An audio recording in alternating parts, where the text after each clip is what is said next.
Thanks again for helping me in, Professor. I feel so horrible for distracting you from your busy schedule. I honestly can't think what I've done if you hadn't showed up. Oh, I just locked the door. My neighbor sometimes walks around drunk and sometimes stumbles into the wrong apartment. But, anyway, enough about her. Let me get you that drink I promised you. And you're sure you just wanted water, right? I can't entice you to anything else? Not that I have alcohol or anything in my apartment, of course. I'm not that kind of girl. A college student more interested in finding the hottest party than the pursuit of knowledge has no place in my class.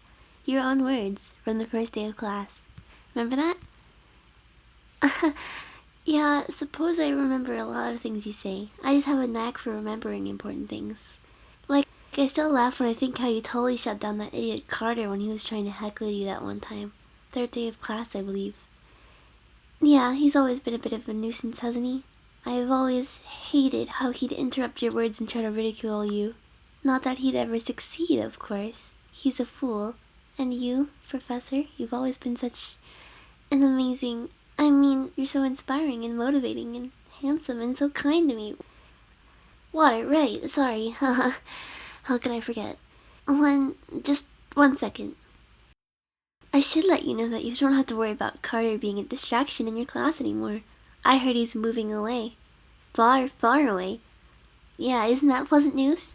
And now that we don't have any more chatter from him and his peanut gallery in the back, I can just focus more on, your words and your class. Your voice,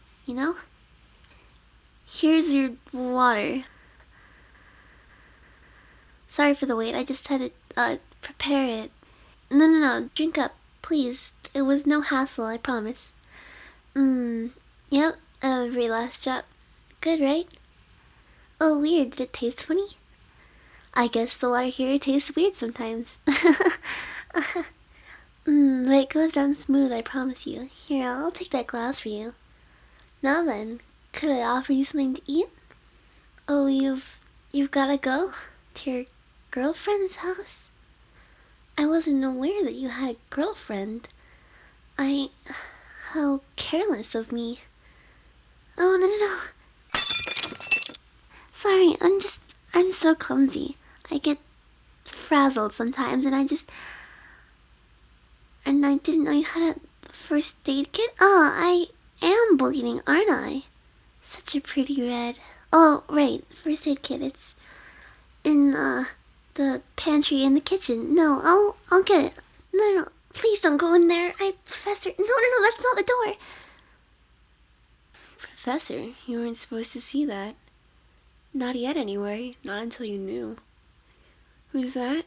That's Carter, of course, and he's like that because he disrespected you. No one disrespects my professor, after all. I hate the thought of this spoiled little boy sneaking back into you, of all people, when you're so kind to teach us Where are you going? What do you mean, Professor? Why do you want to go? I did this for you. Don't you understand? He's a menace, and this world, our world, together, would be so much better without him. Now, Professor, surely you don't mean that. I'm sure you're just frazzled. You get frazzled too, see? Yet another thing we have in common. We're practically perfect for each other. Oh no, that's no use, I assure you. That door won't unlock unless I want it unlocked, and, well, if I'm being perfectly honest, I'm happy with you right where you are. Though you could be a little closer if I'm being really honest.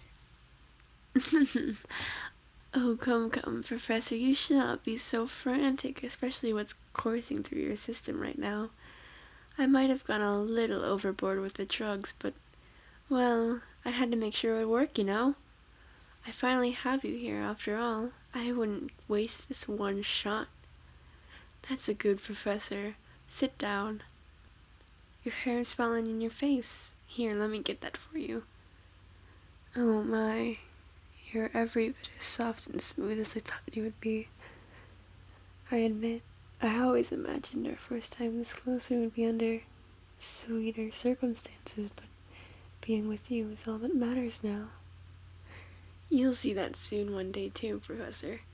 Being here with me, being mine, is all that matters. Now then, why don't you sleep for a while? I'll tuck you in nice and cozy. I'm sure you're feeling pretty tired right now, right? That should have you out for a few hours, which is long enough for me to find out about this supposed girlfriend of yours. Aren't you excited, Professor? We're so much closer to being together now. My gosh, this is the happiest I've been in years. Ever since that first time we met, years ago. You don't remember? Well, how about I tell you when you wake up? And I'll go make sure your supposed girlfriend won't bother us, okay? Good night, Professor. Sweet dreams, my love.